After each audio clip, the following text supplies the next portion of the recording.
Muy buenas a todos. Mi grupo conformado por Ángel Roa, Sebastián Martínez, Kevin Luna y Hernando Rojas. Vamos a exponer acerca de los patrones de diseño Iterator y Prototype.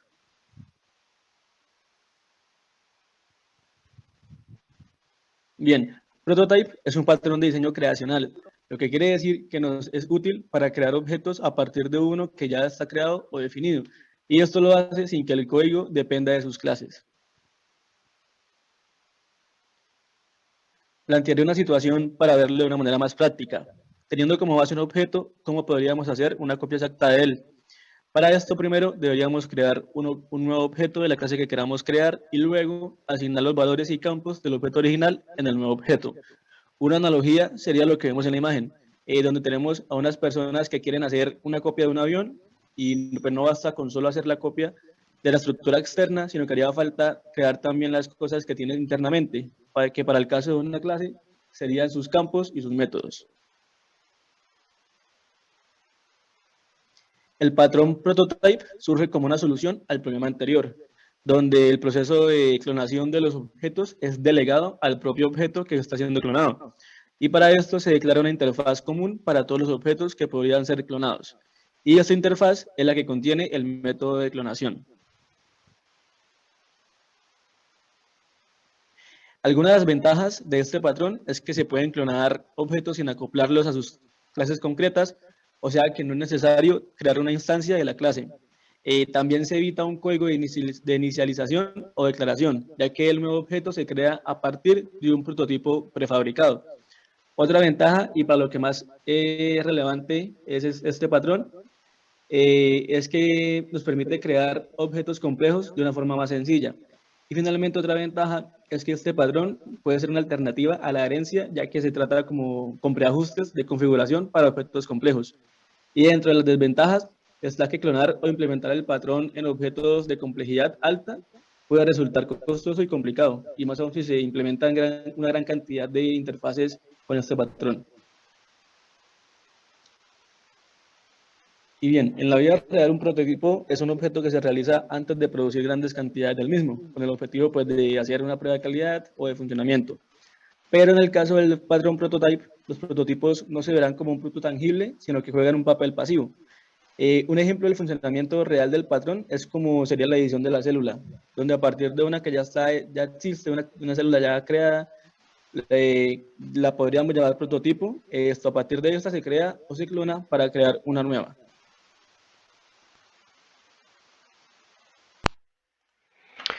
Bien, en cuanto a la implementación, podemos ver reflejado lo que mencionaba mi compañero anteriormente, y es que se hace necesario la creación de una interfaz. En este caso, la interfaz se llama prototype, que pues nos va a declarar el método de clonación. En la mayoría de los casos se trata de un único método clonar.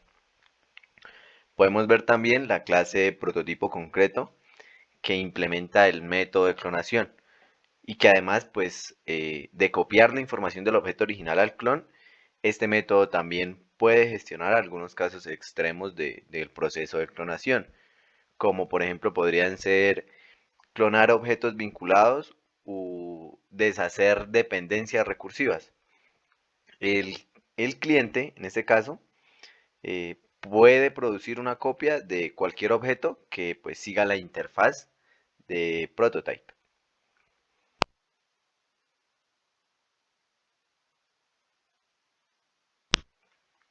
Bueno, en este ejemplo, eh, el patrón prototype nos permite producir copias exactas de objetos geométricos en este caso, sin la necesidad de acoplar el código a sus clases.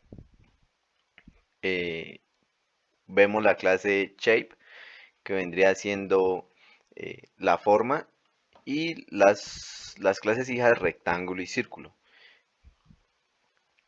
Entonces, todas las clases de forma, rectángulo y círculo, siguen la misma interfaz, ¿sí? Y pues esta interfaz va a proporcionar un método de clonación. Una subclase puede involucrar el método de clonación padre antes de copiar sus propios valores del campo al objeto resultante.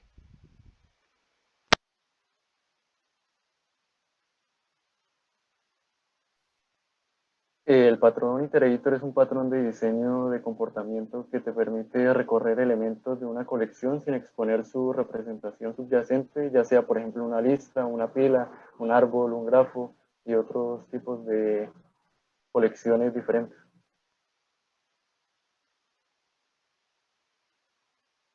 Las colecciones son de los tipos de datos más utilizados en programación. Sin embargo, una colección tan solo es un contenedor para un grupo de objetos. La mayoría de las colecciones almacenan sus elementos en simples listas, pero algunas de ellas se basan en pilas, árboles, grafos y otras estructuras complejas de datos.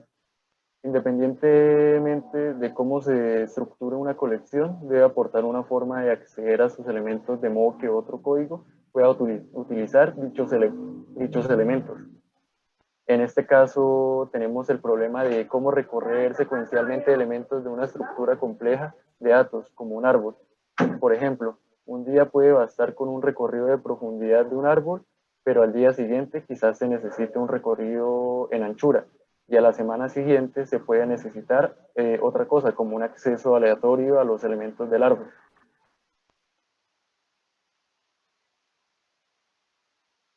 Una solución para ello es, tenemos una clase de colección de árbol, la cual cuenta con dos tipos de iteradores, un iterador de profundidad y uno por amplitud, los cuales se van a poder utilizar en cualquier momento, dado los requisitos que requiera el cliente o la persona en el software que se esté utilizando.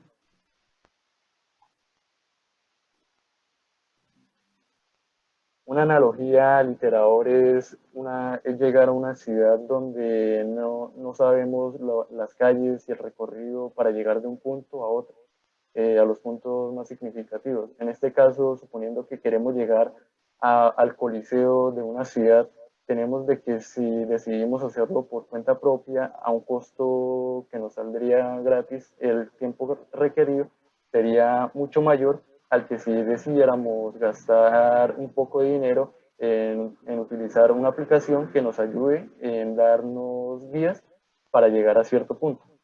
Y más sería el tiempo reducido que tendríamos cuando decidimos contratar a unas excursiones que nos permitan llegar a los puntos más significativos de dicha ciudad.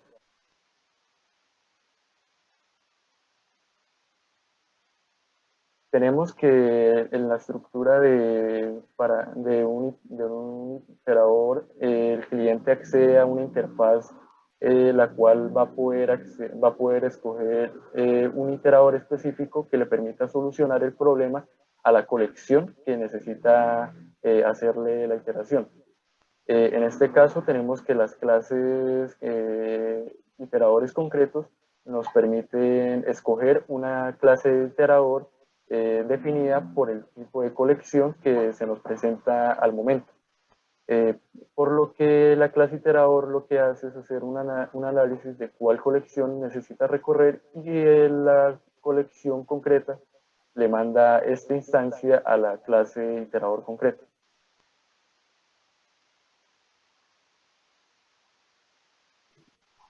Bien, ahora veremos pues un ejemplo acerca de este patrón de diseño. Veremos este ejemplo por medio de este diagrama de clases.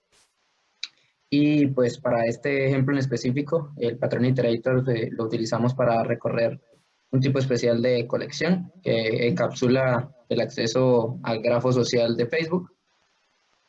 Y pues aquí podemos observar que en la clase de Interface Social Network tenemos un método que se llama Create Friends Iterator, y pues a este método le pasamos como parámetro el Profile ID. Este método Iterator se encarga de recorrer los amigos de un perfil dado, y tenemos el Create Coworkers Iterator, que este sería también pues parecido al primero. Le pasamos como parámetro el Profile ID del perfil que queremos hacer el recorrido, y la diferencia de este con respecto al anterior es que este omite los amigos que no trabajen en la misma empresa que la persona objetivo, y pues ambos iteradores se implementan en una interfaz común que permite que los clientes puedan extraer perfiles sin pues profundizar en los detalles de esta implementación, como lo sería la autenticación y el envío de solicitudes REST.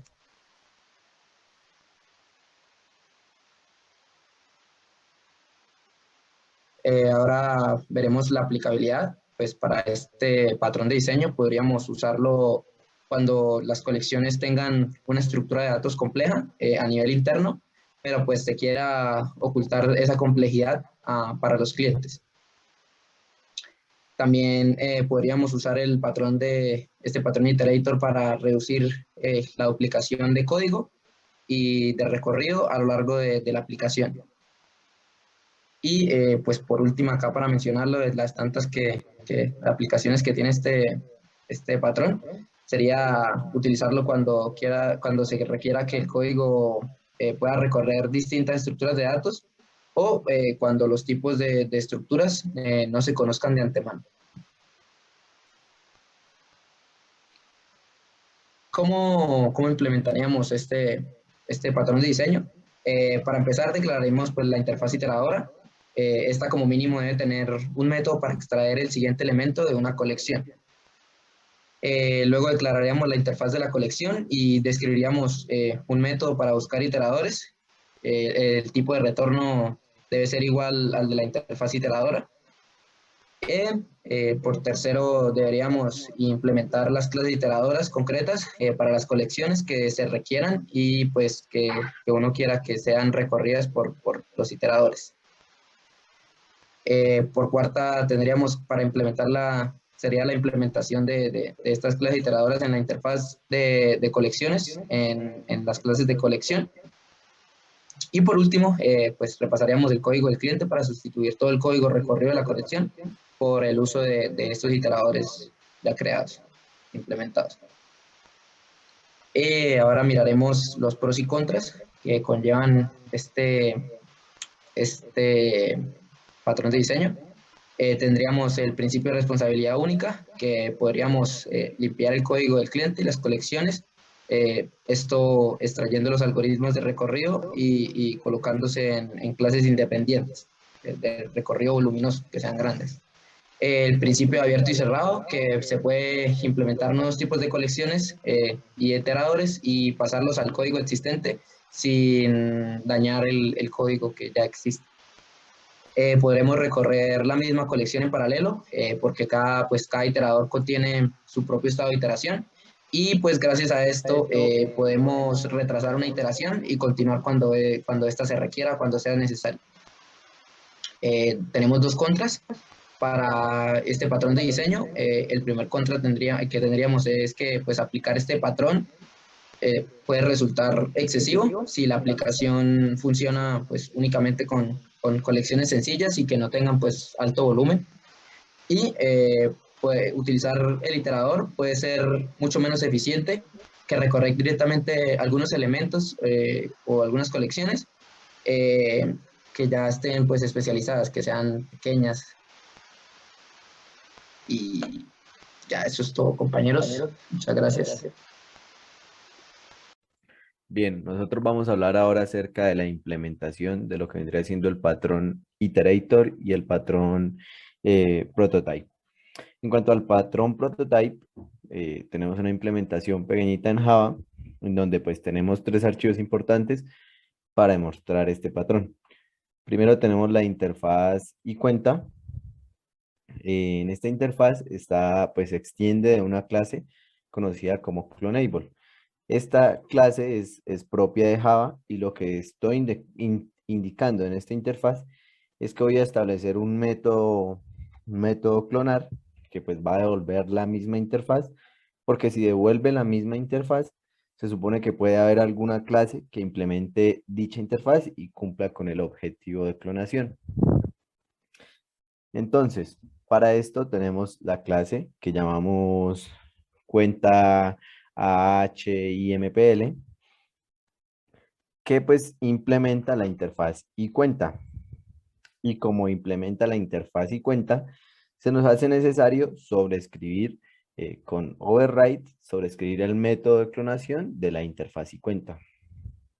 En este método lo que hacemos es declarar una variable cuenta que va a ser de tipo cuenta HIMPL, que además pues va a implementar el método clone de la clase cuenta HIMPL. Este try catch pues es básicamente para que me aparezca un error, una excepción, en caso de que exista alguna falla en la clonación. Y pues el método clonar me va a retornar la variable cuenta, que pues como lo dije anteriormente es de tipo cuenta HIMPL.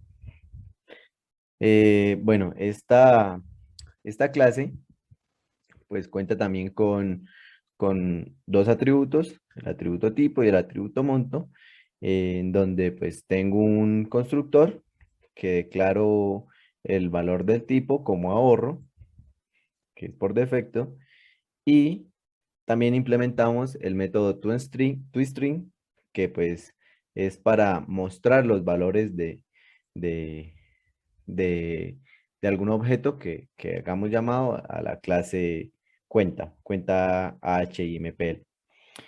Adicional a esto, pues tenemos los métodos set y get del atributo monto. Bien, en la clase app tenemos el método main, en el cual creamos una cuenta de ahorro y le estamos asignando el valor de 200 al monto de esta cuenta.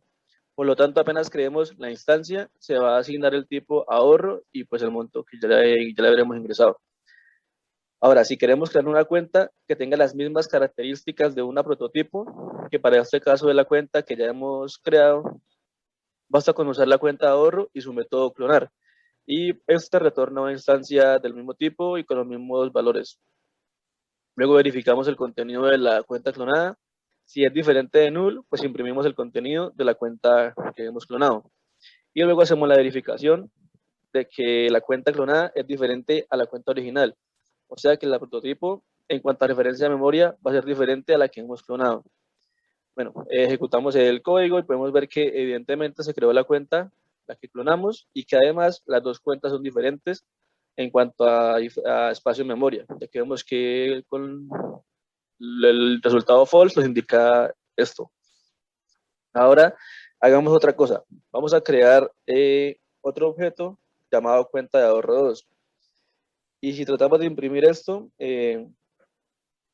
vamos a ver que la primera cuenta de ahorro es la que se establece arriba con el monto de 200, pero la segunda cuenta, al ser una instancia, lleva los valores por defecto. Y este sería el patrón prototype. Para la implementación del patrón iterator lo hicimos en Python, el cual necesita importarse unas librerías del módulo collection y typing. Importamos iterable, iterator y en typing importamos la librería zen y list. Tenemos que definir dos clases para poder aplicar la iteración de una colección. En la clase iterator, alphabetical order iterator, definimos una variable posición y una variable reverse, la cual definirá si la colección se recorrerá de manera o iterará de manera ascendente o descendente. Del último valor al menor o eso. Tenemos que para definir el objeto de esta clase lo hacemos con unos parámetros. Un parámetro de la colección de una clase que definiremos más adelante y un parámetro que también definirá si la colección recorre ascendente o descendentemente. Tiene los valores, este objeto tiene los valores de colección, la colección que vamos a iterar, la forma en que la vamos a iterar y la posición inicial de donde la vamos a empezar a iterar. En el caso de que decidamos iterar una colección de manera descendente, tenemos que definir el parámetro de forma verdadera. Esto hará que esta condición nos dé el valor de -1, y en Python el valor de -1 en una colección significa el último valor de esta colección. Tenemos que el método next, con este método podremos obtener el siguiente valor de esta colección. Empezamos desde el primer valor, desde la colección, desde la posición inicial. Lo almacenaremos en una variable value que posteriormente se retornará o simplemente no retornará dependiendo de qué suceda en este caso, de la siguiente posición. Tenemos de que definimos la siguiente posición a través de la variable reverse. Si en este caso la variable es true, va a empezar a devolver un valor -1 que se sumará a la posición inicial.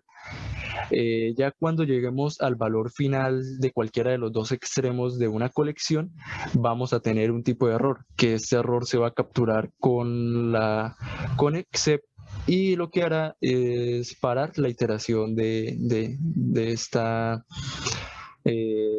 colección y no retornará en este caso ningún valor de value. Para definir la clase collection, lo definimos con el parámetro de la librería iterable, que va a ser una colección iterable, la cual tenemos el parámetro acá de una lista de cualquier valor del módulo que teníamos arriba.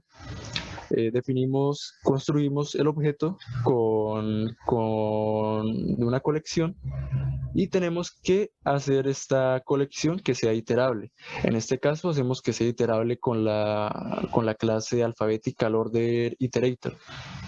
Le pasamos a alphabetical order iterator la colección que definimos con esta clase. Definimos un método de obtener la manera descendiente, de iteración descendiente de esta colección, la cual devolverá los parámetros de la colección y el valor de reverse, que es igual a verdadero.